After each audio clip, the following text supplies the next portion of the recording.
Hey there, everybody!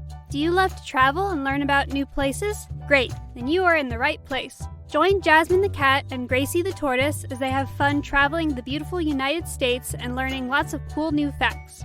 Hi there, friends. It's Jasmine, the jazzy gray cat, here with Gracie the tortoise, my super smart bestie. Right, Gracie? That is correct, Jasmine. Hello, my friends. I'm so very happy you're joining us on our trip to Louisiana, our 16th state as of 1812. You know what?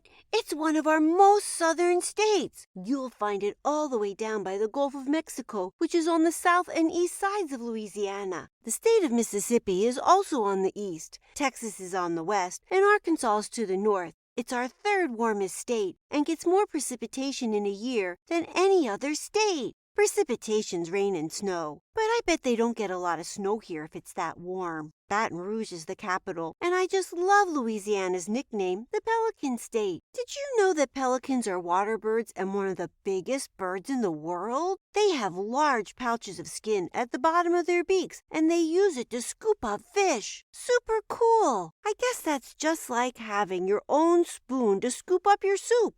Nice work, Jazzy. Native American peoples were the first to live here over 12,000 years ago. Hernando de Soto from Spain came here to explore in 1541, and in 1682 the French came. Both of the countries really liked it here, and both of them claimed the land, which caused problems until 1803, when President Thomas Jefferson bought the land called the Louisiana Purchase. During the Civil War, Louisiana was part of the Confederacy, rejoining the Union in 1868. Well, Spanish explorers may have been here first, but the French explorer Robert de La Salle gave Louisiana its name in 1683. He named it after the King of France, King Louis XIV. Today, people like to come to Louisiana to be part of the Creole and Cajun culture, eat yummy food, hear great jazz music, and go to the Mardi Gras festival. Why don't you tell us all about Creole and Cajun, okay, Gracie? But of course, the term Creole refers to people with ancestors that are French, Spanish, or African, and lived here before the state became part of the United States. Cajun refers to a group of people who came from Nova Scotia in Canada. Each of these groups have wonderful celebrations to share. Like Mardi Gras! Gobs of people come to New Orleans for this holiday. There are parades with floats, bands, and people in fun costumes throwing colorful beads or chocolate coins called doubloons. People can stand close to the parade, but reptiles must stay back 200 yards or more. That's good to know, but who would bring an alligator to a parade? Moving on. There are masquerade balls where you can dress up in costumes too. Or you can go to a king cake party. A king cake is a cinnamon roll cake with colored icing or sugar on top. The colors are purple for justice, green for faith, gold for power, and these are the colors of Mardi Gras. A glass baby who is supposed to be baby Jesus is baked inside. If you find the toy, you will have good luck, and you have to buy the king cake next year. I hope I'm the one who finds it. But Gracie, when is Mardi Gras? Let's check the calendar.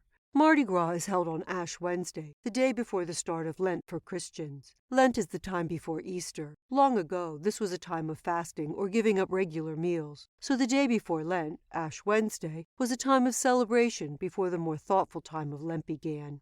Thanks, Gracie. Now I get it. And you know what? It's time to go into our cute blue camper and my princess bed. Yes, I am ready to hit the road.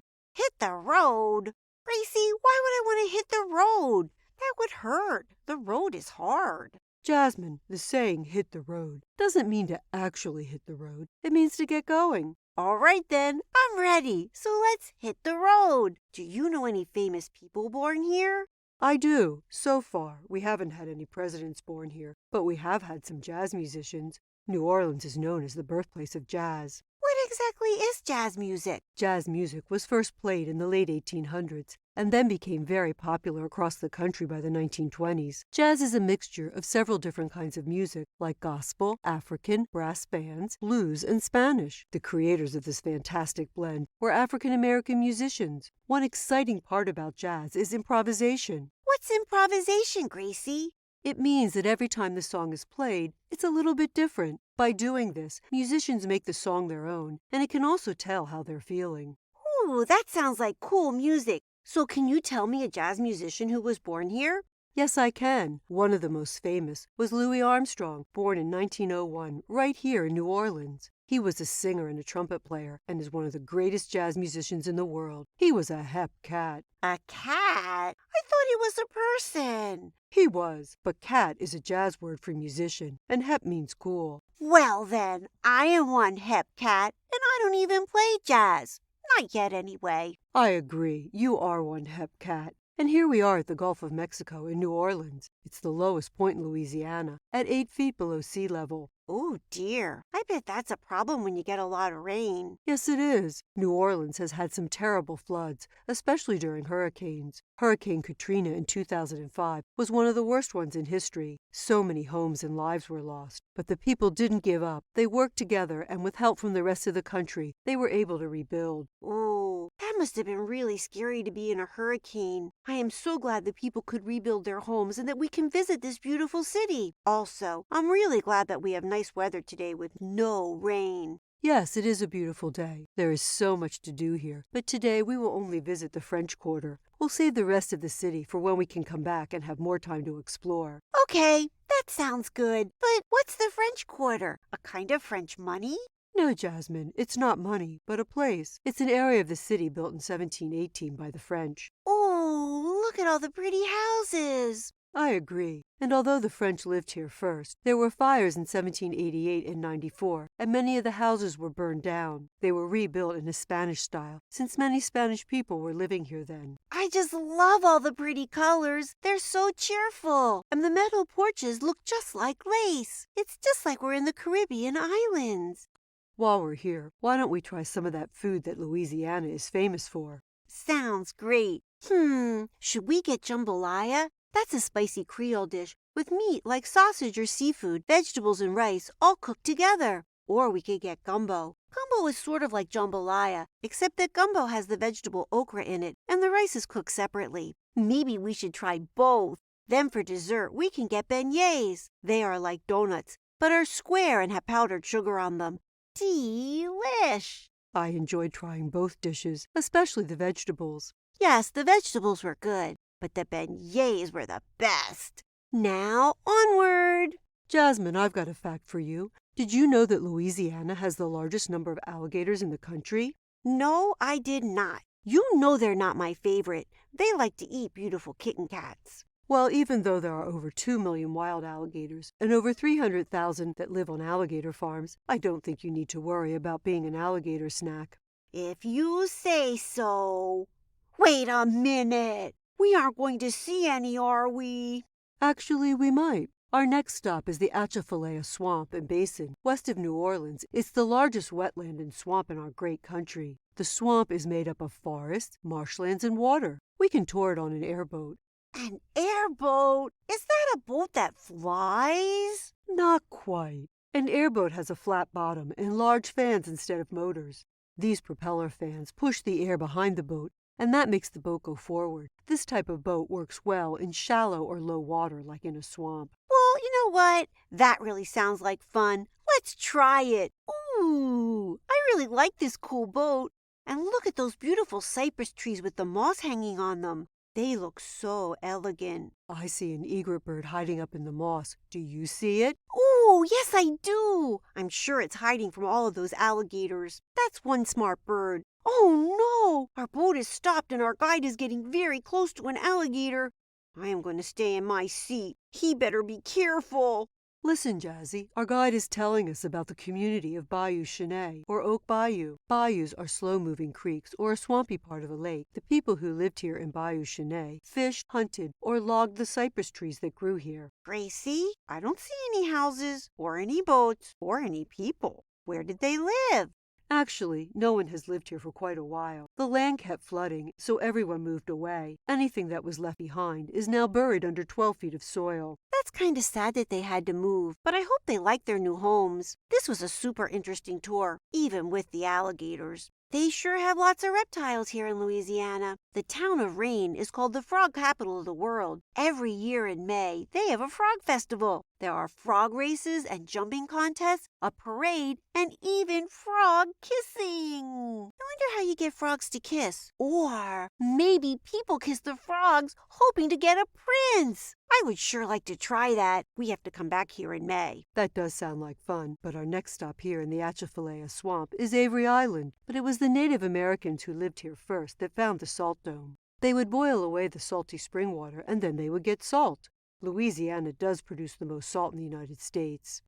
Wow! They have salt too, just like Lake Erie. Come on, let's explore. That will be very interesting. And our first stop is the Tabasco factory. You mean the Tabasco sauce is made here? Ooh, that is spicy stuff. They make it from red peppers, salt, and vinegar. You know what? It's pretty handy that they can get the salt right here. I can't wait to learn more. The tour is 10 stops and starts here in the museum. Ooh, listen on these phones. You'll hear all about the history of the McElhaney family that makes the sauce. Gracie, take my picture with Tabasco Barbie. Of course I will. Now don't forget to smile. I got a great picture.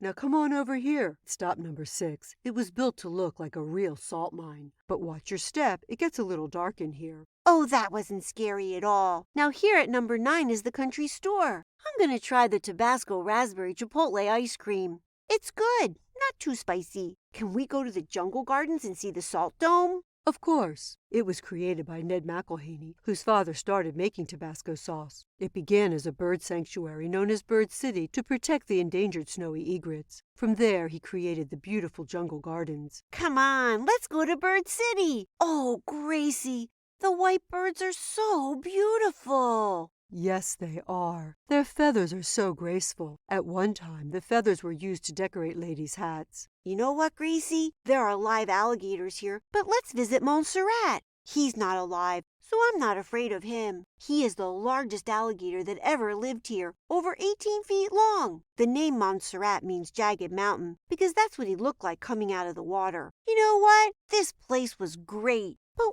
wait, I didn't see the salt dome. Unfortunately, Jazzy, the salt dome is under the ground. Oh, okay. But I still would have liked to have seen it.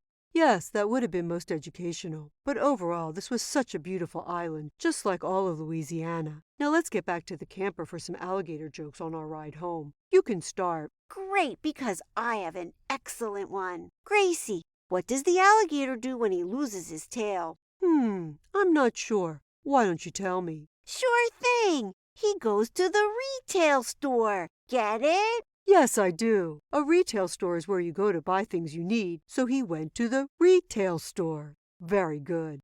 Now here's mine. Jasmine, what's worse than a hungry alligator chasing you? Gracie, I don't think there's anything worse than a hungry alligator chasing you. How about this, Jasmine? 2 hungry alligators.